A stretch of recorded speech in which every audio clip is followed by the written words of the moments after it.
Okay, so my company, I started as a web design company straight out of uni 14 years ago. The internet was booming. I studied economics and marketing. I thought it's a great area to work in. It's a booming industry. I love the internet, and then we eventually moved on to online marketing. So we've won a lot of different awards, from being in one of the best places to work in Australia. One of the years we came second behind Google to be the second best place to work in Australia. And all the companies in the top 5, they have like multi-million dollars budget, a multinational company. My company, it's only like 40, 50 people. We have a tiny budget, but we're able to punch above our weight. Asia Best Employer brand, local newspapers. So basically like a lot of different awards that we've won, and we've been featured on like pretty much like every single major TV station. So eventually I came across one of my mentors. He's gone through this issue. He explained to me that, you know what, if you don't create your culture, if you don't design your culture, you're gonna let your culture design how your workplace. It's just like weeds. It's just gonna grow in the grass without you controlling it. But if you control it, there's always still gonna be weeds, but you can minimize it. You can control it the way that you want it to be.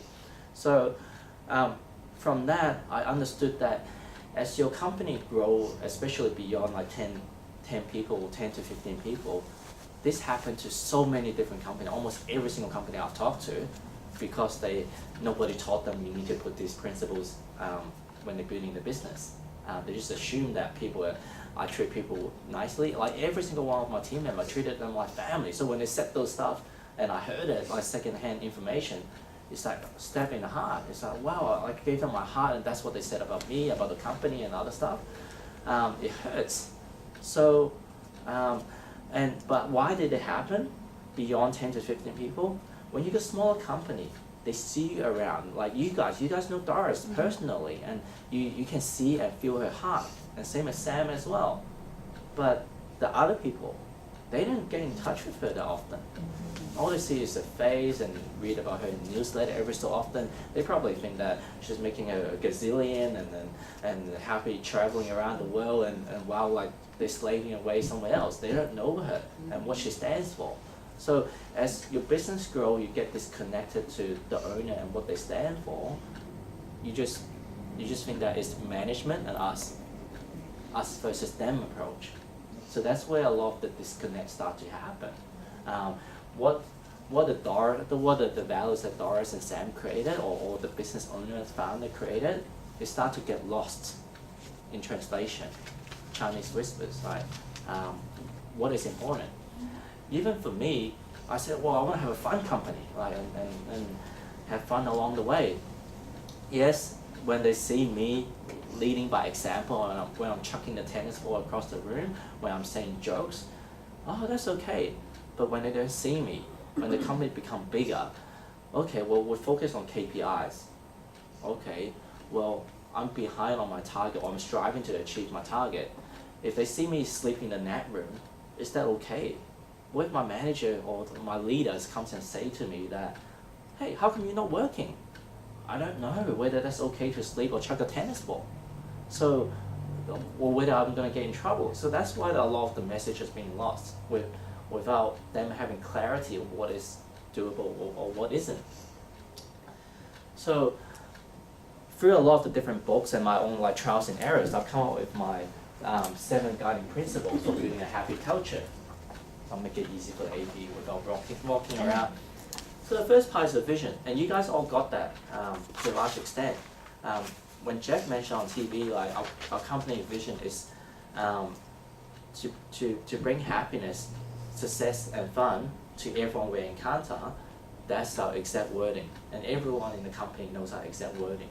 And HSF for short, that's everything that we do, all the decisions we make is guided by our company vision. And just to clarify, a company vision and a mission, what it actually means, for certain companies, their mission is actually somebody else's vision. and the other way around. So I'm not going to get into technicality of what vision and mission is. For us, the vision is the overarching goal that will never be reached. The mission is how you get there. Okay, well, what is our mission? Our mission is to be able to help help businesses grow via online channels. So that's how we do it. But some people have the other way around. There's no right or wrong. It's just different meaning that you've applied to the words. So the first core pillar that we have in vision is people aligned to a higher purpose. That's the most important part.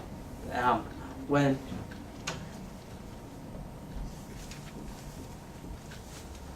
I was thinking of whether I should hold this for, and I will.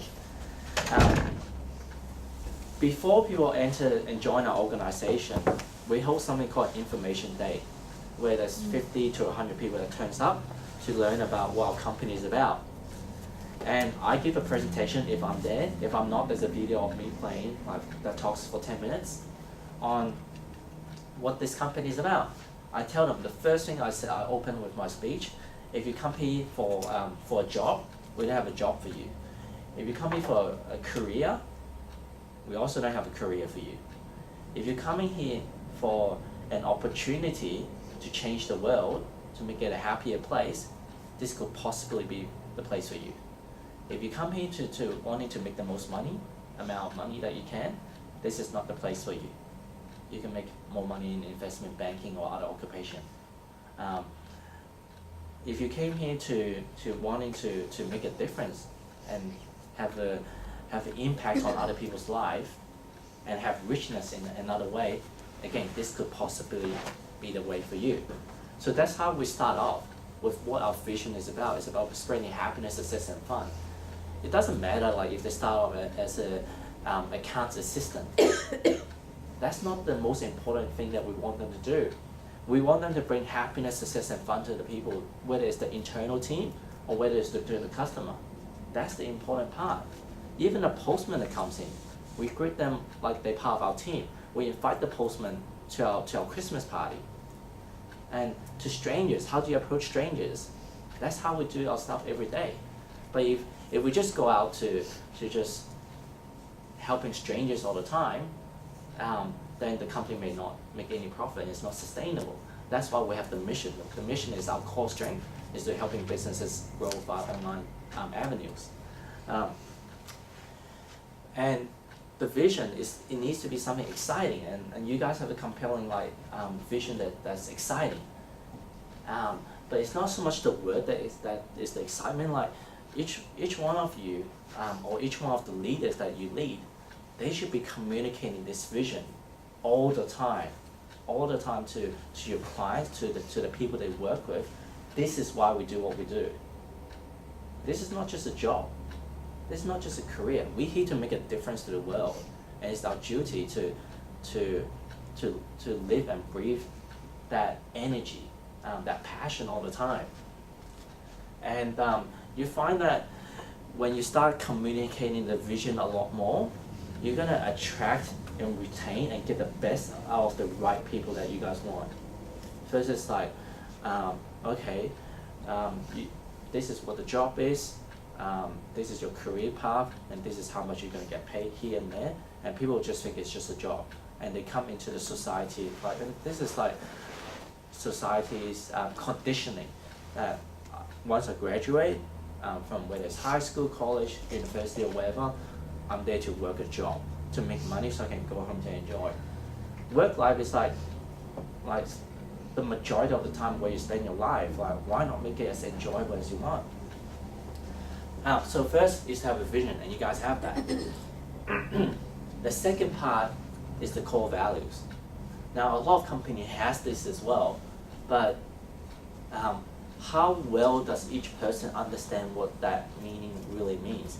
So for example, like I see there's a commonality. Our number one core values is act with integrity.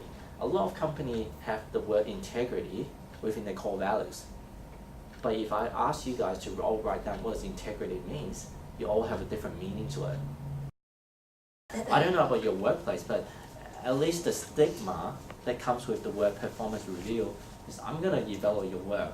to see whether it's up to standard, and if not, you're gonna be in trouble. Like that's the type of reaction. So instead of having a performance review, we have something called personal growth projection. So in 3 months' time, ideally, where would you want yourself to be? Will you want to be doing the exact same thing? Will you want to be producing the same efficiency? Or you want to be producing more? Or will you want to be achieving more? Or touching more people? Or whatever that you do, will you want to be like learning more? And all of them will say, I want to be growing. So, okay, where do you want to grow to in 3 months' time? How can I help you? What's the path that you want to create? What do you think is necessary? You say you want to be from A to B, so how do you get from A to B? So I become a facilitator, just helping them, like asking them the right questions. But I don't create the path for them. They own the task from going to A to B. In 3 months' time, if they reach their target, fantastic. If they haven't, oh, what went wrong? How can I help you? It's a different approach. I'm there to help every single one of my staff to grow. I'm not there to be like the person that's telling you every step of the day what you need to do. That's not my style. So we have something called personal growth projection, PGP for short, instead of having a performance review. We actually have evolved a bit more sophisticated now. We've got something called balanced scorecard. So imagine a salesperson in a company. He's a top salesperson and he's achieving a new sales record. Great, fantastic person, asset to have, right? But what if he's treating his colleague like shit? What if he's over-promising to the customer and under-delivering? Because for him, it's just the financial data. What if you know that he's going to be outdated in his knowledge is not accurate, he's not learning and growing? Versus someone else that may not be performing as well financially, maybe 10% off, but when a colleague is sick, he goes and asks, do you need me to drive you to the doctor to see what's wrong? When, or someone just, a small act, when he goes to get a glass of water, do you want me to get you a glass of water as well? Or someone just turns on the computer for the colleague, knowing that by the time they get here, the computer will be turned on already. Someone that's thoughtful. If you have like people like that in your organization, everywhere, how much is that worth? Remember, like when I weeded out the 10% of the underperformers, we didn't even need new staff because the culture by itself, they picked up the slack. So when you have people that fit into the culture and follow the core values or align with the core values, that's worth a lot more. So when we have the balanced scorecard, there's 4 elements that we look at on people's performance. One is the financial. How are they doing financially? And most companies have this, one way or another. The second part we have is the customer focus, like from customer survey or different aspects that you can measure, like how well are they doing in terms of like customer satisfaction. The third part is internal processes. So I've heard like from some of the weaknesses is following procedures and policies and all that. So how well are they actually following processes and putting in the correct data necessary? And the last part is how well are they growing personally? So when we're assessing like how well is this person performing, we don't just look at the financial KPI like most organizations. We look at a very balanced area to create a balanced scorecard. We've got something called the old gold standard. So if you set a target, and we don't set target for them, we ask them, what do you think is a good target to set? Some people, as achievers, they want to set the highest target, because if you set a low target, it doesn't excite you. Yeah, but that high achiever, what if they set the target so high that they fail to hit it? You say, hey, how come you've missed your target? And is that person in trouble? And conversely, there's certain people that want to like feel safe and they may set a really low target for themselves and not pushing themselves. And they hit it. Is this person not better than the person that set a high target? Not necessarily. So when we could set help them come to realization how to set your own targets, we ask them to set something called an O-goal standard, like what is okay target, which is what's the minimum that needs to be performed. We just got that. Yeah, and what is good, which is generally what you should be achieving, and what is outstanding, which is wow, like it's personal best. How to measure how is it going? Well, it could be a very sophisticated formula, or it could just be as easy as, well, give me a rating out of 5. Do you think it's at 1, or do you think it's at 5, or 4.2, or whatever it is? And we do a survey every single month, or every single quarter, which is the more in-depth one, to find out what people think the core values are, how well are we meeting it. Now, we may not go up or down each month, but we want to track and measure how we're doing. And we can want to, from the different exercises that we implement, to see whether it's making a difference as well. So tracking and measuring. And another book that I've read, a lot of people think that measurement have to be very scientific. And a lot of the time that if you have data, you want to rely on that. If I have to ask you guys, how old do you think Bill Clinton is? How many of you are 100% confident you know exactly what age he is at right now? Nobody. But if I have to guess, we get each one of you to guess his age and write it down. We get an average number. It's going to be very, very close to his actual age. And that is the test that's been researched and tested many different times. So you don't always need to have a very scientific method to measure something. Just from people's intuition, get the average score, and that's the actual measurement that you could just use. So every Friday we have a family meeting where people nominate each other for acting within our core values or going above and beyond what they expected to, or a change of behavior. They could give each other props, which is just a mention of, this person really helped me. I want to thank and recognize this person publicly. Or they can give a star. Now, a star, once you accumulate a certain number of stars, you can reward it for buying pizza for the whole group. You can go for a nice dinner for 2 somewhere. You can go on a harbor cruise. You can go on a helicopter ride. You can buy a new iPhone. You can exchange it for a lot of different things. So we have a star system that I'm not there to catch people in doing the right things all the time. In fact, I'm working 2 days a week in the office. But the other people, they see each other. So they nominate each other for doing great things. They catch each other doing great things, and they get publicly recognized for it. So it's not like, okay, I think this person has helped me with this project. Great. This person has helped me with this project, and it falls under these core values. And that's why I want to recognize this person. So always tie into how it fell in line with these core values. And in the first few times when we did it, the leader may have to modify or explain a few times.